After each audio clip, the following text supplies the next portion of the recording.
Hello and welcome to Walker Tea Review. I'm Jason Walker. Another week, another tea. Gonna go ahead, get this one going. Spoon, tea, Gaiwan, serving pitcher there. So I'm scooping out enough tea here to cover that bottom inch of the inch diameter of the bottom of my Gaiwan there. Water has been brought to a boil, or close to a, I should say, early boil, not a full boil. Been sitting for about a minute or so. And I'm going to add just enough water to my 3-ounce Gaiwan. A little bit should rest just above the lid like so. Kind of creates a seal. Keeps the air from getting in, changing any oxidation from taking place that would change the color of the liquor. So I can kind of talk about this tea as it steeps now. This is from Teavivre. This is their, how did they describe it? To make sure I got this right. Their TaiwanJinXuan milk oolong tea is the way it's described there on the Teavivre's website. You can get a 14-gram sample. I can't be precise. I haven't weighed this out to see if this is labeled as a sample, not for sale. So I doubt this is the precise packaging and size that you would get. You can get a 14-gram sample for $2. Pretty good deal. This tea is from the Alishan region of, and that's on the border of the Nantou province, Nantou County area. So it's some on one side, some on the other, but this is on the Nantou County side. Alishan is often known for a light green, or more lightly oxidized, more lightly roasted Alishan high mountain tea. But that is usually made with the Qingxin varietal. This is the Jinxuan varietal, and that's probably why they did not label this as an Alishan tea, because people would not generally put it into that category. So that's a Jinxuan milk oolong. Jinxuan is known for developing a kind of milky, buttery type of smell and taste. And this particular tea was harvested on April 3rd, 2012, according to the Teavivre product page there. So that's some information about our tea. I'm going to go ahead and find out more by looking at the dry leaf, the wet leaf, and the liquor here. Starting off with the dry, let me kind of give this a smell. You know, I noticed this off camera before, but this one, looking at this tea and smelling it, it is more lightly oxidized, more lightly roasted. I don't see a lot of deep, dark brown colors, but I'll get to that in just a moment. And this one has some of a kind of Japanese green tea. There's something a little bit metallic smelling. There's a little bit of sweet, like a sweet pea flower smell going on there. So that's interesting. I'm going to scoop out a little bit and look at these leaves now. As I do, I can see little pieces of stem here and there, which is probably connecting, more than one leaf, 2 or 3 leaves together. Be able to see more about that as they've unfurled and we look at the wet leaf, though. Dark color, dark, heavy green-blue colors there. Touches of green, yellow here and there, but mostly a fairly consistent and fairly tightly compacted, tightly wadded balls there. So nice dark color, fairly consistent. One of the more consistent as far as consistencies in color there. Also good size. These are not the most loose. They're not that large. They're more dense, more tightly compacted. So those indicate that, if you steep this more than one time, it's going to take a while for it to open up, to release, which means it's going to give flavor across more steepings, potentially. So after looking at the dry leaf here, let me kind of angle my lid over to the side and get ready to pour into my bowl here, or my pitcher, I should say. Get a nice smooth pour.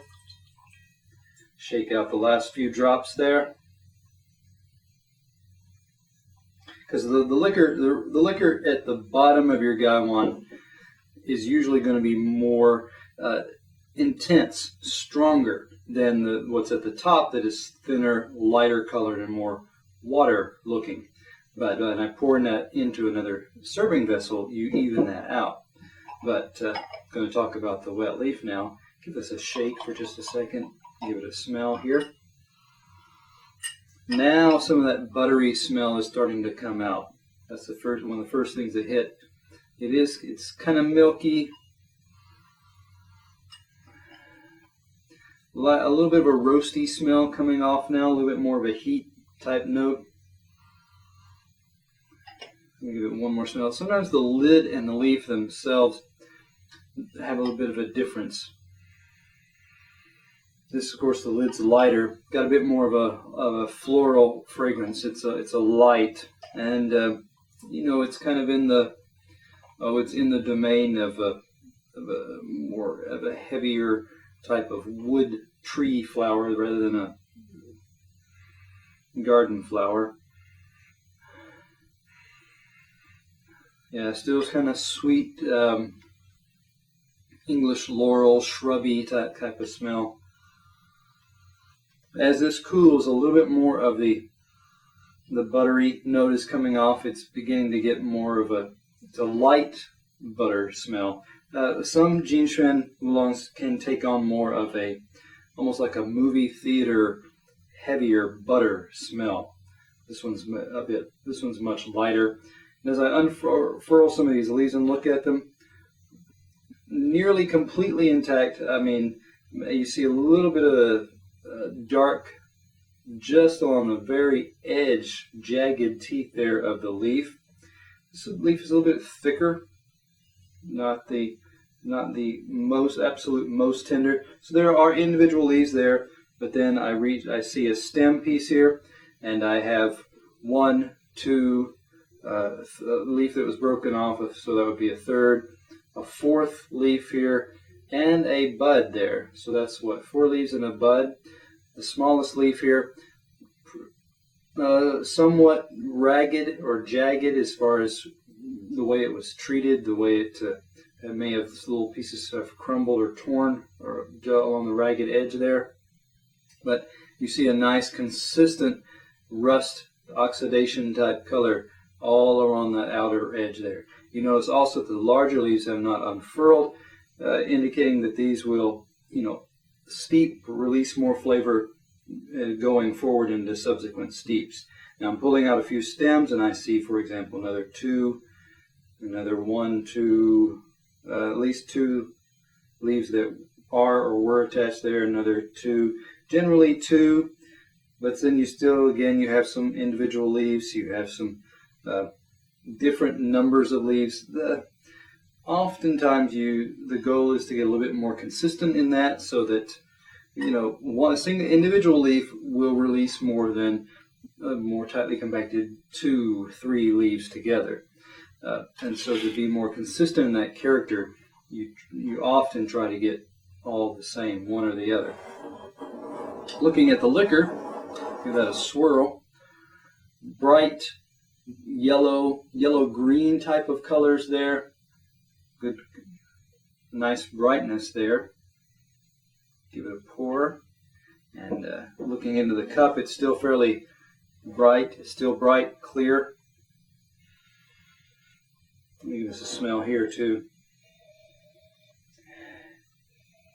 Light smells, not that strong, so a little early to say. Let me see what I can pull out of the taste here.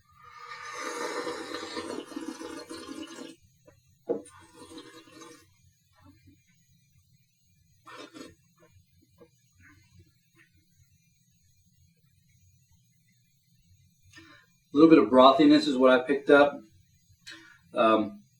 There's that metallic texture, metallic kind of light powdery astringency that's picking up on the tongue, and that's something that I associate with some Japanese greens.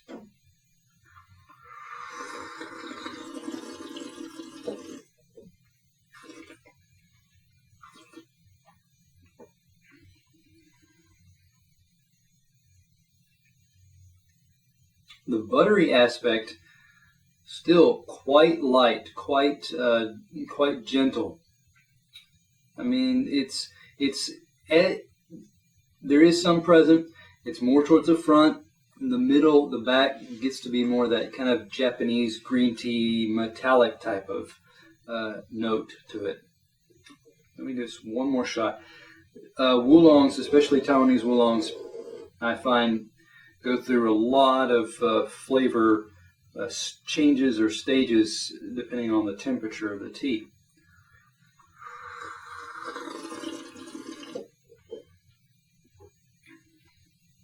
It's got a nice brothiness to it, I will say that.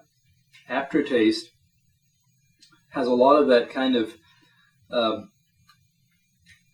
metallic, light astringency to it, with some sweetness. Again, it's fairly light. It drops off fairly quickly. So if I were to look at this tea, you know, when you say JinXuan and you think about milk, and it specifically says milk oolong, the milk oolongs that I generally taste have more pronounced milky or buttery type components. And with that, they may have more oxidation. They may have or a little bit more roasting to kind of warm out that characteristic. This one from a higher mountain looks like generally lighter roasting, some oxidation, but oxidation is probably on par with some of those others, but less roasting, so that you have a more greener type of character to it. And it has, like, it's taken on some of those like Japanese gyokuro type characteristics, maybe some of the sencha in there, some of that metallic sweet sugar snap pea or that sweet pea blossom type of note. So it's out of my range of expectation. It may not be what you're looking for if you have also been tasting a lot of milk oolongs in that same usual neighborhood. So I would give this tea, I mean, it's got some nice components. They're fairly light though, even for ones that are here that are different. Probably give this tea an 87. It's got nice components, but maybe not the ones you're looking for. So come back to Walker Tea Review. Look for to find those teas that are the ones that are right along the path you're looking for, but then others that may surprise you with something unique, something different.